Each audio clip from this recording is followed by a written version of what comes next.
Welcome to South Florida saltwater fishing. I'm Heath, and it's time to get into the bite. Dolphin in the boat. Woo! Double headed solo kingfish trip right there. That's a beast right there. Let's do this. That's mutton snapper right there, baby. Let's do this. Let's do this. Let's do this. Let's do this.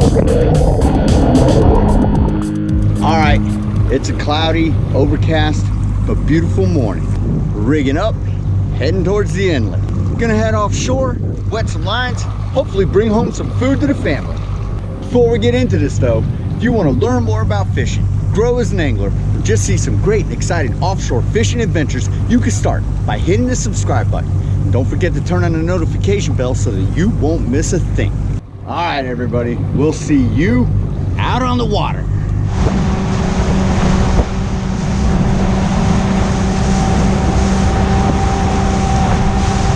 All right, folks, today we've run offshore out of the Boca Inlet. We've run up north a little bit to Delray Beach. I'm gonna try a couple of different tactics with slow pitch jigging.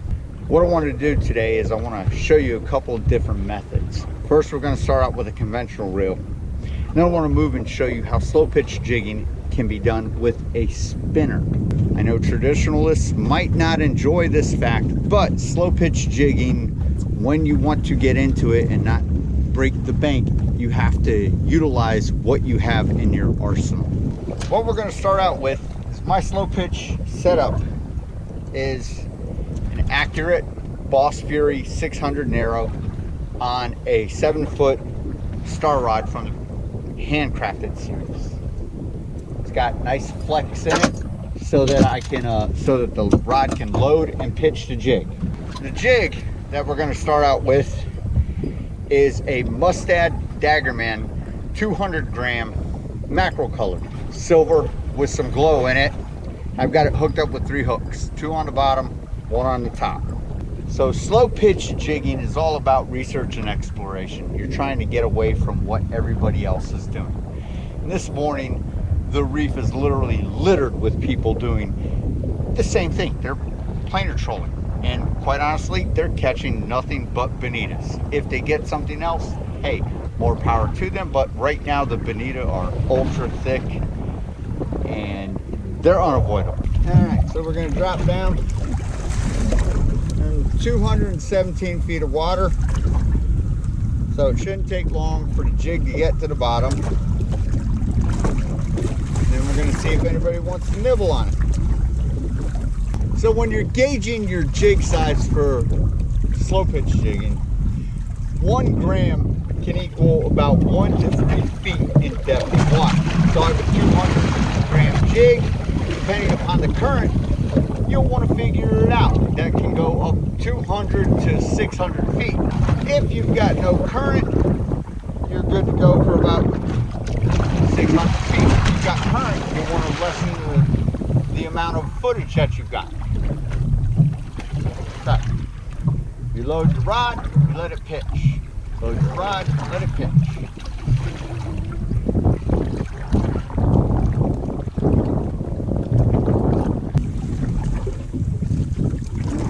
Oh, and we got the hook up right there. There we go. First drop. Always epic when you get a hook up.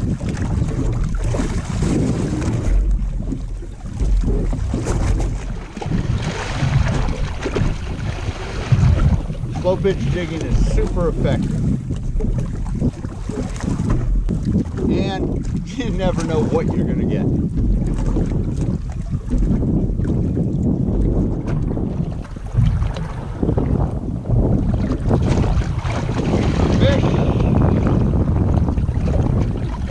We got a bonita, which is awesome.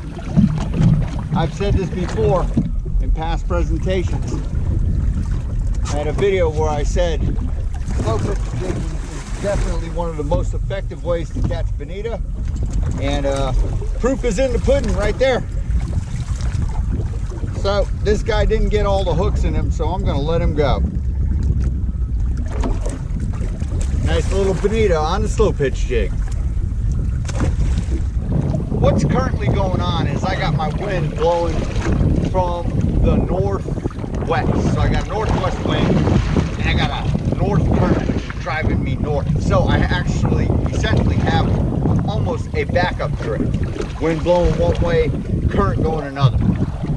Kind of good for slow pitch jigging because I don't have to continuously shift my boat to keep my presentation of my line to my jig straight up and down.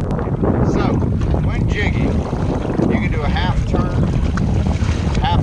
and jig. Oh, we got the hook up already. Busy talking. Oh, need to keep. Oh, I'm too busy talking and teaching. You got a crazy fish going on there. Sorry about that. We will get back to the technique here once I get the fish in. Awesome slow pitch jigging. You never know when they're gonna bite.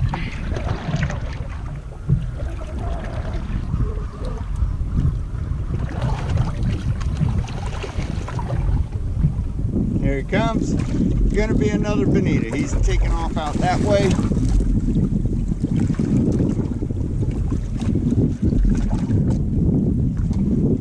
Going crazy.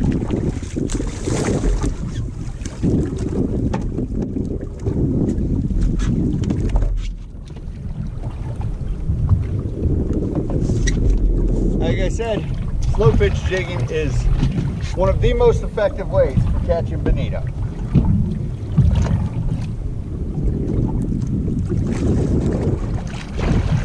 All right, another one. Nice little bonita. So, as I was saying, slow pitch jigging is a rhythm. You can load your rod, take a full turn,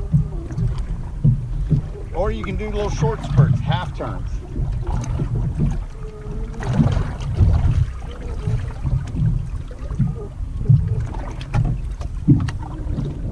You just got to figure out, you can do it erratic. You can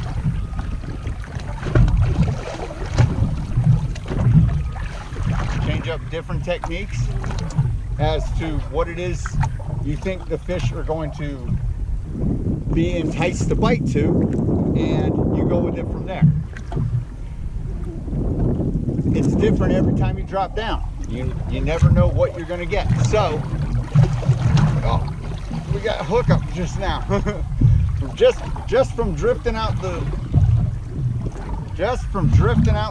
lure. Oh, he's coming up to the top. What did I get? Oh man, somebody just ran up to the top with it as I was, again. So, slow pitch jigging, like I said, they'll come up and they'll eat it. Just from the flutter of the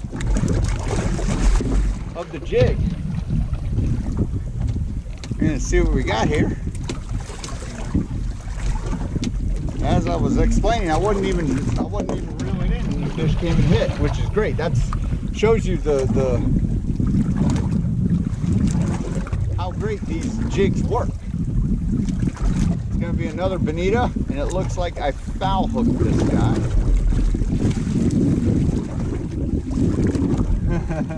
He must have ran by it. Yeah, he's got the line all wrapped up around him.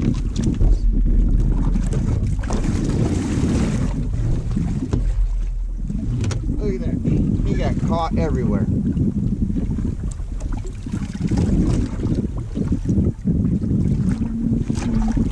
Okay, I'm gonna unwrap my line from him and let him go. All right, so now we're gonna switch up tactics and we're gonna go with a spinning rig to do some slow pitch jigging.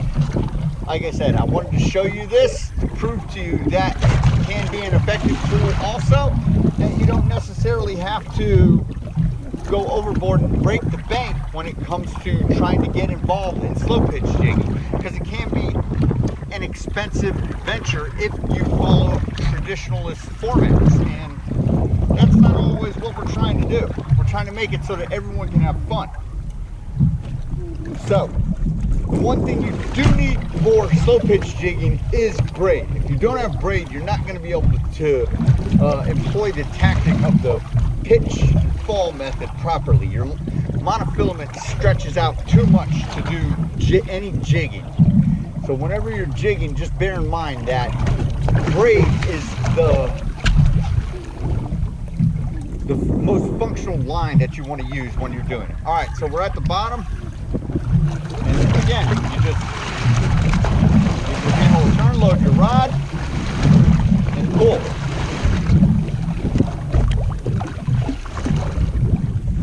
Half cranks, full cranks, whatever you want.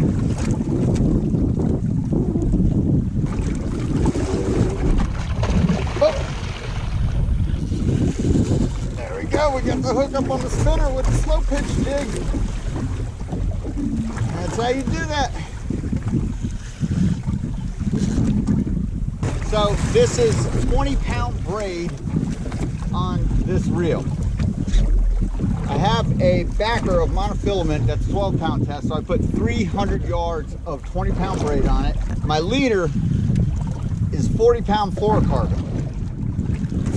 And here comes our fish. Nice and fresh.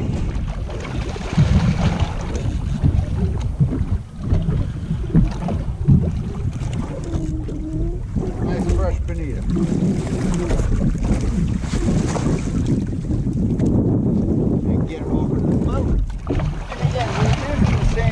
We didn't switch up lures, which is the 200-gram Mustad Daggerman in the mackerel green colored, but the bonita seemed to be killing it today. Slow pitch jigging is an art form. It takes patience, it takes research, it takes dedication. You can't just go and get frustrated with it and do it for 15 minutes and be like, oh, I'm done, I'm going to something else. You gotta find your rhythm. You gotta find the spots. You gotta find what works best for you. Some people enjoy spinning rigs. Other people enjoy conventional rigs. Some people are traditionalists and say, no, you gotta use this, the rod that looks like the bass fishing rod that is, you know, ultra tough.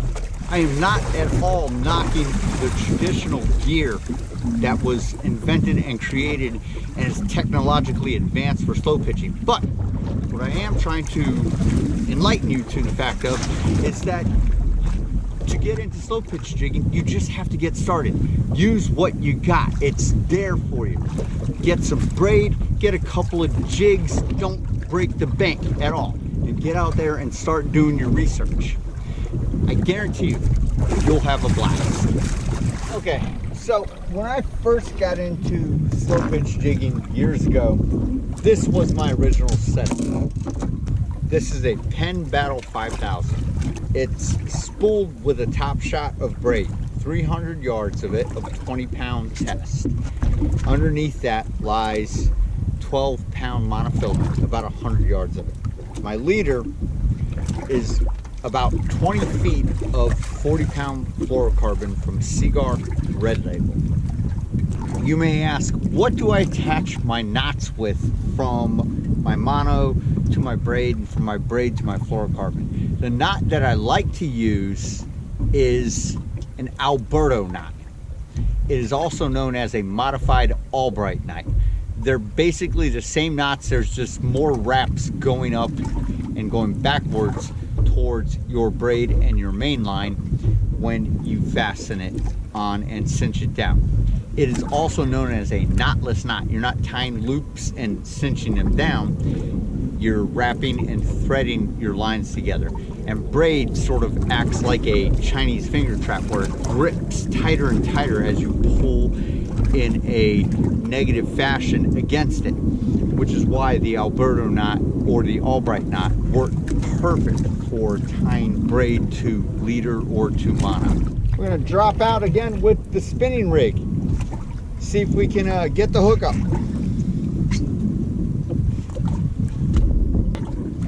A straight up and down presentation is what you want when you are slow pitch jigging. That way you can jig properly. However, you know, it goes out a little bit with your current. You don't want to worry about that too much. But if you're way out there, several hundred yards out, you're not going to be able to jig properly. All right, we've hit the bottom. Again,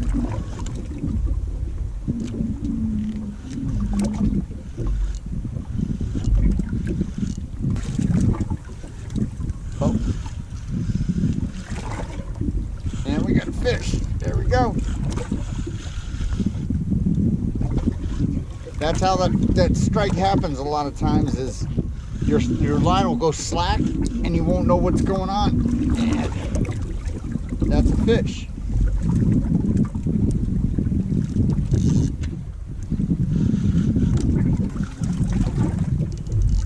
With all the head shakes, he truly feels like a bonito.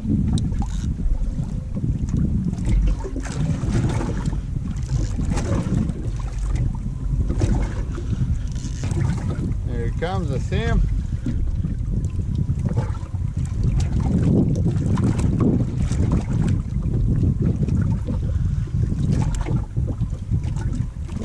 Yep, here's the bonito.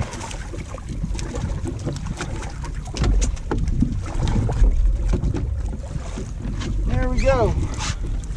Another bonito. And he's literally only hooked in the side. This is my first time fishing with this particular slow pitch jig, which is from the manufacturer Mustad. It is called the Daggerman. It is a 200-gram jig, and as you can see, I've only got it hooked up with 2 hooks. I don't need 4 hooks on it. I'm not even using 3 hooks. I'm using 2 hooks, and it is catching every bonita that I hook up with, no problem. Snagging them, hooking them in the mouth, whatever it may be. It's getting the job done. So we're going to continue with the spinner.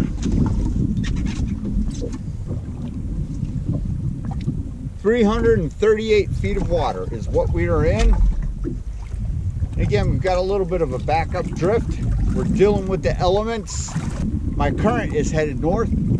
My wind is shifting a little bit more easterly. So I'm just kind of dealing with it, playing it by ear. If I got to adjust, I got to adjust. But I'm trying not to. I'd rather just get my line down to the bottom and start fishing. That's the point, right? All right, we're on the bottom.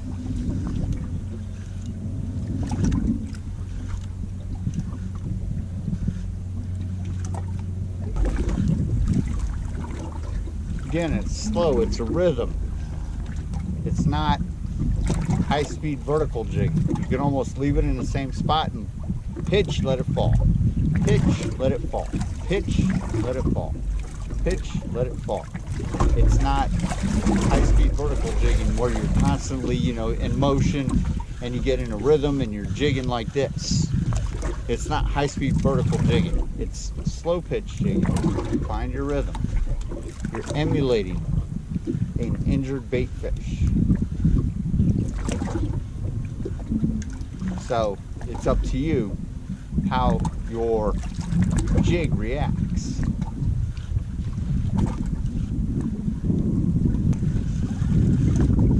Oh, and we got a hookup right there. There it is.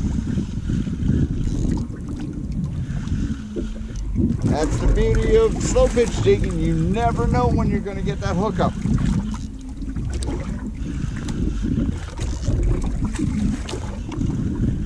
Here comes our fish. It's going to be another bonito.